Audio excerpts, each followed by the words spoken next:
Je combats le communisme et je le combattrai tant que je vivrai jusqu'au bout.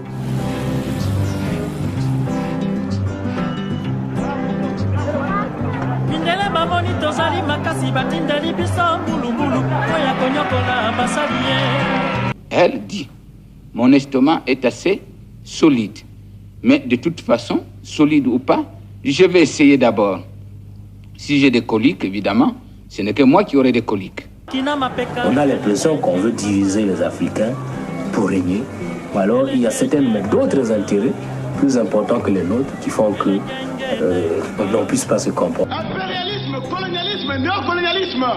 Ce sont des aventuriers de gauche. Opportunisme. Ne pensez pas que vous venez ici pour préparer votre petit avenir. Votre petit avenir n'est pas concerné. Votre travail dépasse votre propre dimension. Mais puisqu'on a commencé à tricher, ce sont les tricheries qui font qu'il y a des guerres. Ils sont des Congolais, donc ils sont au Congo, ils ont le droit de continuer à vivre au Congo et d'y travailler. Nous ne pouvons pas les chasser du territoire national, mais nous ferons en sorte qu'ils ne soient pas au poste stratégique. Cette histoire de révolution-là, ce qu'ils ont accompli, ne sont pas sûrs de ce qui va se passer.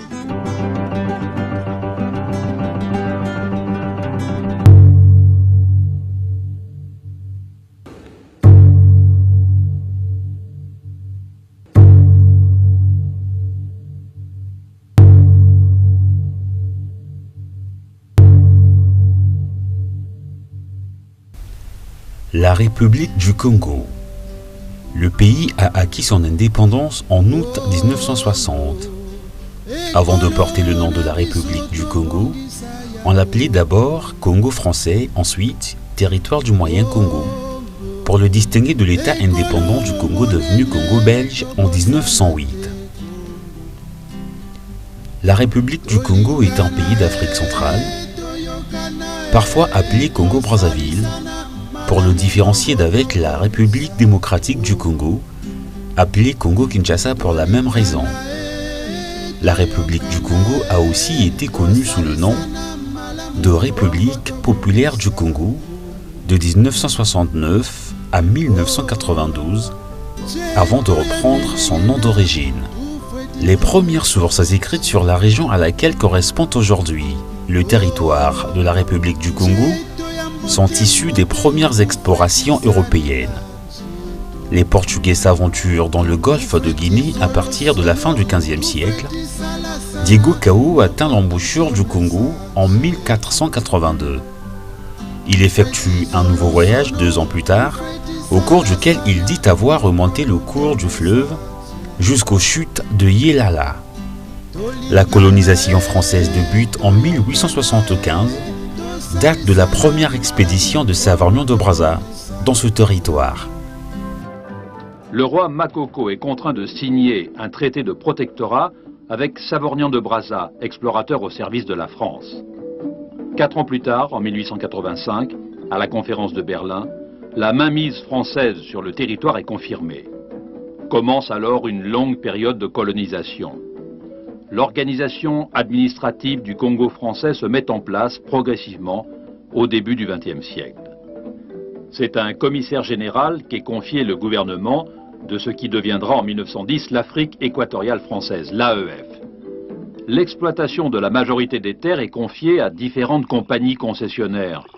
Rapidement, les dirigeants de ces sociétés commettent des abus. Ils cherchent à tirer le maximum de profit des ressources naturelles du pays. Le caoutchouc et l'ivoire font l'objet de nombreuses convoitises. Mais face aux abus des colons, les populations locales remettent en cause le régime de l'indigénat, de la colonisation. Ici et là, des signes d'exaspération apparaissent. Dans les villages, on se réunit, on en discute.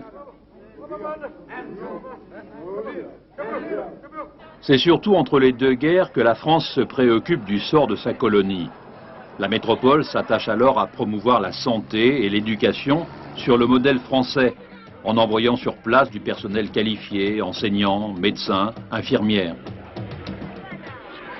C'est aussi l'époque de la construction de nouvelles routes. Celles-ci facilitent l'écoulement de la production de la brousse. Puis les colons entreprennent la construction du chemin de fer Congo-Océan. Le but, faciliter le transport des ressources naturelles du nord au sud, de Brazzaville à Pointe-Noire. Il faut 13 ans pour construire cette œuvre.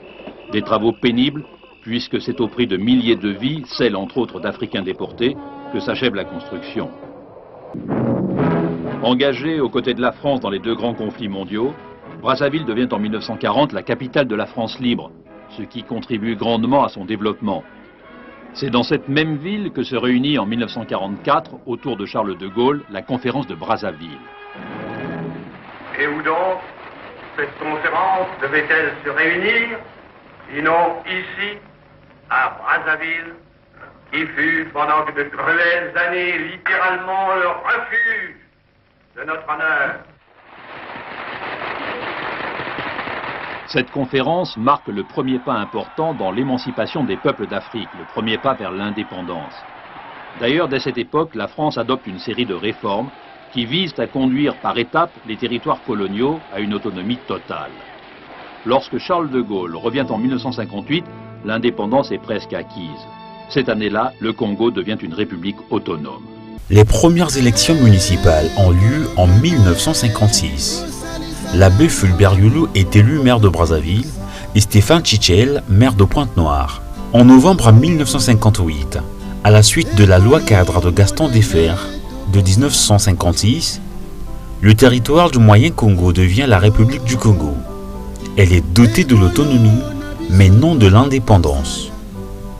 Le Congo se prononce pour l'entrée dans la communauté et l'Assemblée nouvellement élue transfère la capitale à Brazzaville. Le 15 août 1960, le Congo accède à l'indépendance, comme la plupart des pays colonisés de l'Afrique noire, sous domination française en Afrique, d'abord sous le nom officiel de République congolaise.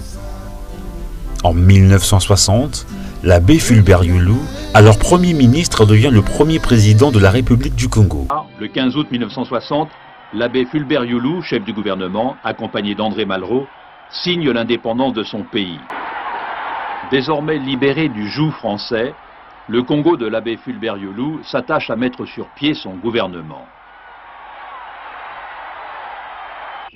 Brazzaville est à présent la capitale d'un petit pays de tout juste 1 million d'habitants. L'État doit prendre en charge des fonctionnaires en trop grand nombre maintenant, et il cherche à attirer les capitaux occidentaux. Fulbert Yulu doit faire face à une situation sociale et économique qui tente à se dégrader. La décision du président d'imposer en août 1963 un système de parti unique met le feu aux poudres. En 3 jours, le régime est renversé. La grève générale décrétée le 13 août entraîne l'emprisonnement de plusieurs leaders syndicaux. Le mouvement tourne alors à l'émeute et les grévistes tentent de libérer leur chef. Quand le 15 août, les manifestants encerclent le palais présidentiel, l'abbé Fulbert Yulu est contraint de démissionner. Le soir même est constitué un gouvernement provisoire dont la présidence est confiée à Massamba Deba, un jeune instituteur. Là commence un chapelet d'accession au poste de la magistrature suprême par les citoyens politiques de la République du Congo. Au cours des événements des 13, 14 et 15 août 1963, ces journées sont appelées les Trois Glorieuses. L'abbé Fulbert Yulu est contraint à la démission sous la pression des syndicalistes. De 1963 à 1968, Alphonse Massamba Deba remplace l'abbé Fulbert Yulu à la tête de l'État. Dans la mesure où l'Europe voudrait plutôt nous dire que telle chose, ce n'est pas bien, ce n'est pas convenable, etc., votre estomac est encore trop faible, l'Afrique, elle, dit, mon estomac est assez solide. Mais de toute façon, solide ou pas, je vais essayer d'abord. Si j'ai des coliques, évidemment, ce n'est que moi qui aurai des coliques. Ce n'est pas vous. Un nouvel homme entre en scène, Alphonse Massamba Deba, Premier ministre puis très vite président. Il est l'acteur du rapprochement avec le bloc communiste, l'homme du socialisme bantou, selon son expression. De 1963 à 1968, Alphonse Massamba Deba remplace l'abbé Fulbert Yulu à la tête de l'État. avec son équipe gouvernementale, formée en grande partie dans les écoles occidentales, se rapproche de la Chine communiste en matière de politique internationale et se prononce en faveur du socialisme. Le président utilise l'expression de socialisme bantou, instaure un parti unique et abandonne le pluralisme politique. Pascal Lissouba, puis Ambroise Noumazalaï, son premier ministre. Beaucoup des cadres politiques de l'époque sont fascinés par le socialisme scientifique. Mots d'ordre et articles de presse s'inspirent du style, alors en usage en URSS, en Chine et dans les démocraties populaires. En témoigne ce mot d'ordre publié à la une de l'hebdomadaire Etumba en juin-juillet 1968. Que ceux qui se sont infiltrés dans les rangs de comités révolutionnaires pour se servir et non pour servir le peuple tremblent. Car le châtiment de ce même peuple les attend au tournant. Le 2 août 1968, à la suite du soulèvement de certains éléments de l'armée, Massamba Deba est contraint de se retirer à Boko, région du Poul, son village natal, puis de donner sa démission le 4 septembre 1968.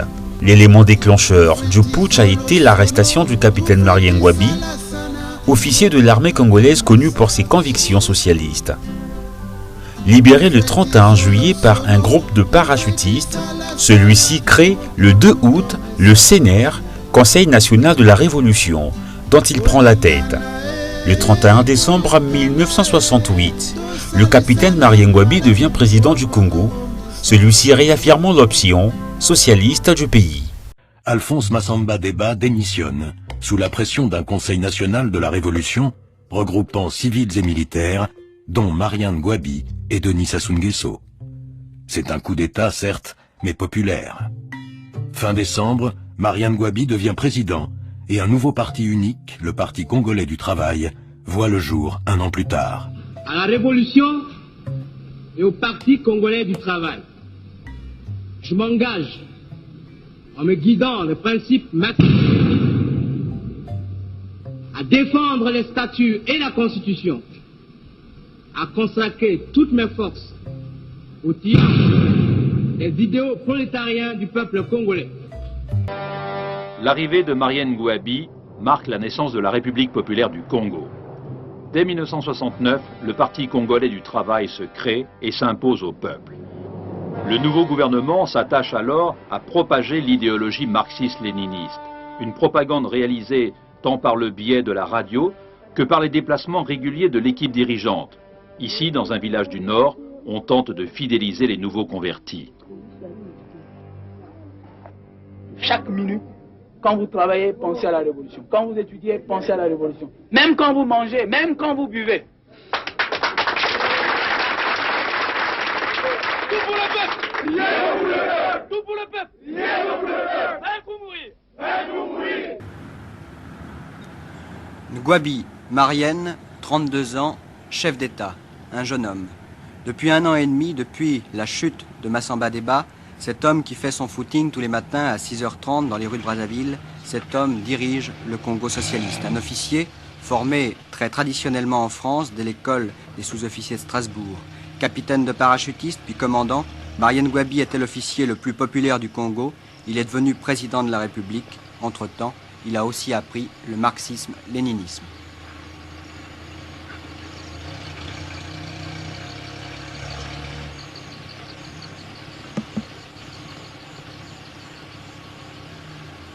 Vous conviendrez avec moi qu'un chef d'État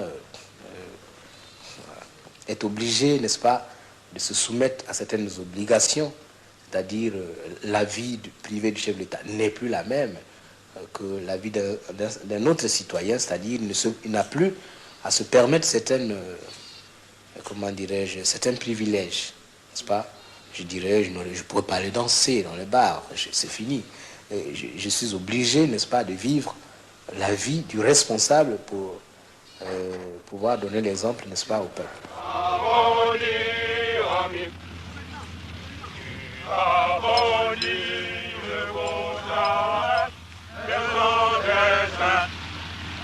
Dans la rosée de près de doucement tu te poseras.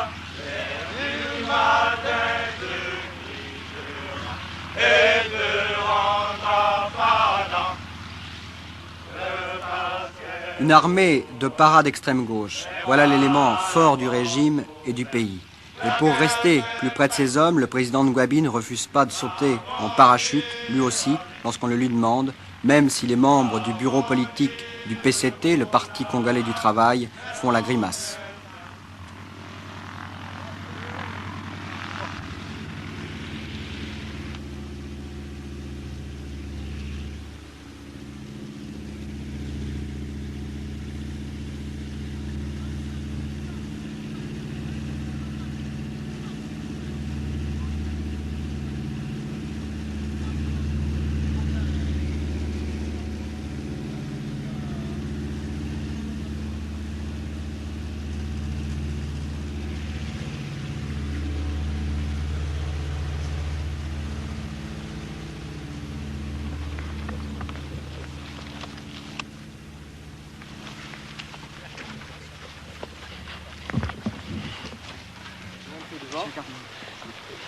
Comment ça s'est passé, Monsieur le Président? Ben ça va, il y a un peu de vent. Peu de vent? Oui. Le parachutisme pour vous, qu'est-ce que ça représente exactement? Eh bien, c'est d'abord, c'est pas en tant que sport que nous le faisons. Pour nous, c'est d'abord les soldats d'élite, si vous voulez. Hein? Parce que dans un pays comme le nôtre, où il n'y a pas beaucoup de voies de communication qui permettent aux troupes à pied d'intervenir dans toutes les régions par véhicule, je crois que la meilleure solution consisterait à faire de toute la troupe des parachutistes parce qu'on peut larguer n'importe où les soldats au cas de besoin. Et en plus, comme on le dit, le para, c'est l'ange du ciel, le démon de la terre. Alors, vous savez, c'est pour cela que nous nous intéressons particulièrement à ce métier périlleux pour la défense de la patrie et de la révolution.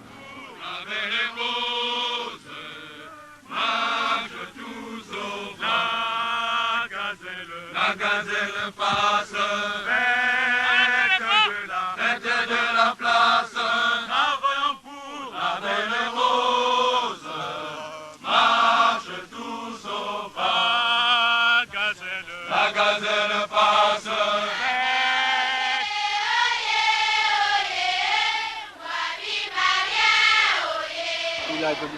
Mais cet accueil... Vive la République populaire du Congo, le président du Parti congolais du travail, le président de la République populaire du Congo, Oye, vive la révolution, vive le drapeau rouge, vive le président Marien Ngouabi, tout pour le peuple bien que pour Voici la meilleure élève. Plions les manches et travaillons, haussons nos voix et marchons gaiement, hâtons nos pas vers le bonheur de notre vieux pays, le Congo. Le refrain, nous le rebâtirons avec nos propres mains et dans l'amitié, l'unité, le progrès, ainsi nous bâtirons le Congo. Il ne suffit pas seulement de parler, il faut agir. Tout pour le peuple! Tout pour le peuple! Classe ouvrière! Unité, lutte, socialiste! Classe ouvrière! Unité, lutte, socialiste! Classe ouvrière! Unité, lutte, socialiste!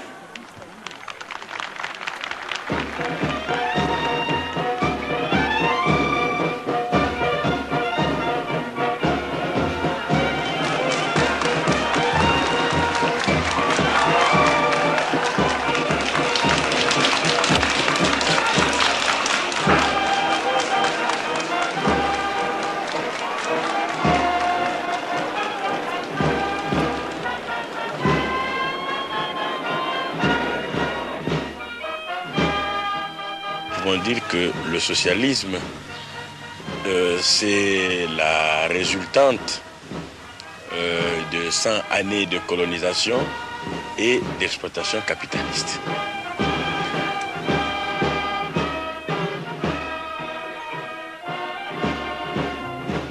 La République du Congo devient République populaire du Congo. Elle adopte le drapeau rouge et un nouvel hymne national, qui fait référence aux 3 journées de soulèvement qui avaient entraîné la chute de Fulbert Youlou en août 1963.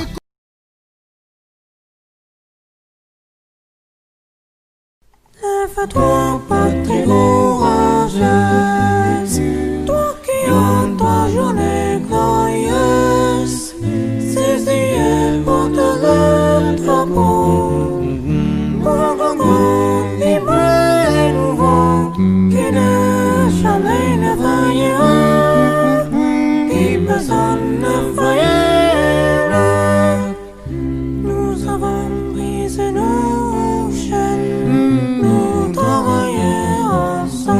Nous sommes une nation souveraine. Nous sommes une nation souveraine. Denis Sassou Nguesso, désormais capitaine, poursuit son ascension. Chef du groupement aéroporté, patron des forces terrestres de Brazzaville, directeur de la sécurité, ministre de la Défense. Aux côtés du camarade président Gwabi, il est le numéro 2 du régime. Quel genre d'homme était Marien Gwabi? Quel genre Un homme de conviction aussi. De grande conviction, de grande intégrité. Et il croyait toujours à ce qu'il faisait et quand il décidait de le faire, il allait jusqu'au bout, oui. Et c'est un homme très droit. C'était votre ami? C'est mon aîné. C'est mon frère, mon ami, mon compagnon. Je lui suis resté fidèle jusqu'au dernier moment où je l'ai accompagné à sa dernière demeure. Oui. C'est un moment de fierté pour moi. Le 18 mars 1977, le président Marien Gwabi est assassiné dans sa résidence. La foudre tombe sur Brazzaville. Après 8 années fiévreuses de socialisme échevelé, ponctuées de complots, de trahisons et de tentatives de putsch, le président Marien Gwabi est assassiné par un commando dans l'enceinte de sa résidence de l'état-major. Bien plus tard, lors de la conférence nationale, certains accuseront sans preuve Denis Sassou Nguesso d'avoir lui-même commandité le meurtre. Monsieur le Président, je voudrais que vous me racontiez le 18 mars 1977. Comment vous avez vécu ça? Comment vous avez appris ce qui s'est passé? Racontez-moi un peu. Ce fameux jour où Marien Gwabi a été assassiné. C'est très simple à raconter parce que j'étais ministre de la Défense. Et puis, je crois que à cause de quelques problèmes au Cabinda, etc., et des appréhensions qu'on avait au sujet des situations dans l'enclave du Cabinda, le quartier était consigné. Et je suis resté au bureau jusqu'à 13h, 13h30. 14h, peut-être, oui. Quartier consigné. Puis je suis allé me rafraîchir un peu en Pila chez moi. Puis dès que je suis arrivé, les Kunzo me téléphonent pour me dire que il entend des tirs nourris en direction de l'état-major général. Des tirs nourris en direction de l'état-major général. Il me téléphone. Donc, j'ai juste remis mon ceinturon. Je n'ai même pas dit au revoir à mon épouse et à mes enfants. Et je suis revenu. Je fonçais naturellement vers mes bureaux au ministère de la Défense. Quand je suis arrivé devant la mairie, l'actuelle mairie, c'est là où on m'a dit le président Gwabi est grièvement blessé et on l'a amené à l'hôpital militaire.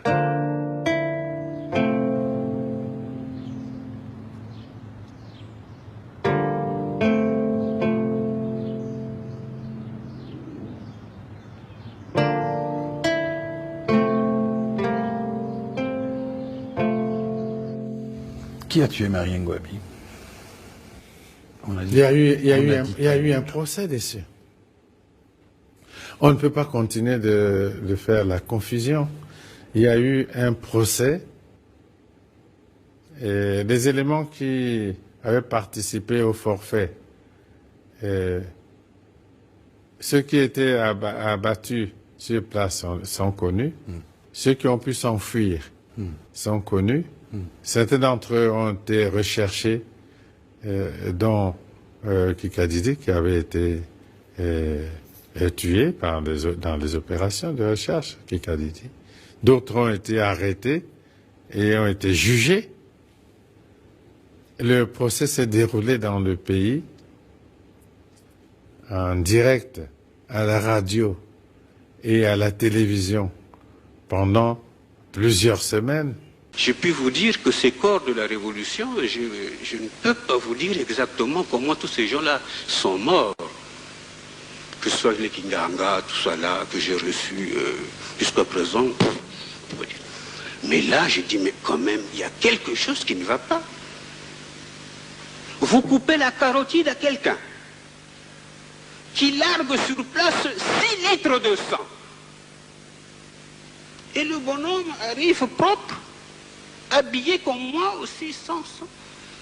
Il a des trous dans le dos. Et la tenue qu'il porte n'a pas de traces de trous. Mais il y a quand même quelque chose qui ne va pas. Le procès, en direct à la radio et à la télévision, pendant plusieurs semaines.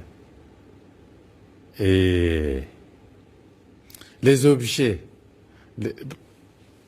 par exemple, le véhicule du commando, le commando qui est entré au quartier général, la 404, qui a transporté le commando jusqu'à la résidence du président Gwabi, est encore là, au mausolée. On ne peut pas créer de la confusion autour de cet événement indéfiniment. Je m'élève contre cela. Je m'élève contre cela. Dans l'atmosphère de confusion et de règlement de compte qui suivent l'assassinat de Mariane Gwabi, 2 personnalités sont exécutées. Le cardinal Émile Biayenda, dès le 23 mars, après avoir été enlevé, et l'ancien président Massamba Deba 2 jours plus tard, à l'issue d'un jugement expéditif en cour martiale. C'est quand même un regret dans l'histoire de ce pays. Ah, ça c'est sûr. C'est évident. Sans aucun doute. Bon, le président Massamba Deba était un politique.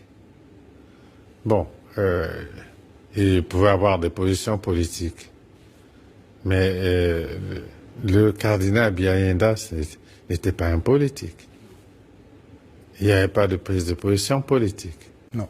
Le décès de Mariane Gwabi et la mise en place du CIAMP sont annoncés officiellement le 19 mars. Il organise la veillée mortuaire des proches du président défunt à son domicile d'Ompila. Dans les jours suivants, une cour martiale est chargée de juger ce que la commission d'enquête désigne comme auteur et complice.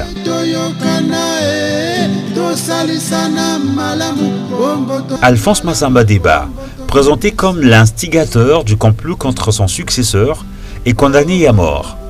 L'ancien président de la République est exécuté dès le 25 mars 1977. Le lieutenant Moreau, le caporal Antou et plusieurs membres de la garde présidentielle sont également passés par les armes. Le capitaine Barthélemy Kikadidi, rayé des cadres de l'armée par Mariane Gwabi en 1970, chef du commando selon la version officielle, est condamné à mort par contumace. Les obsèques de Mariane Gwabi se tiennent le 2 avril 1977.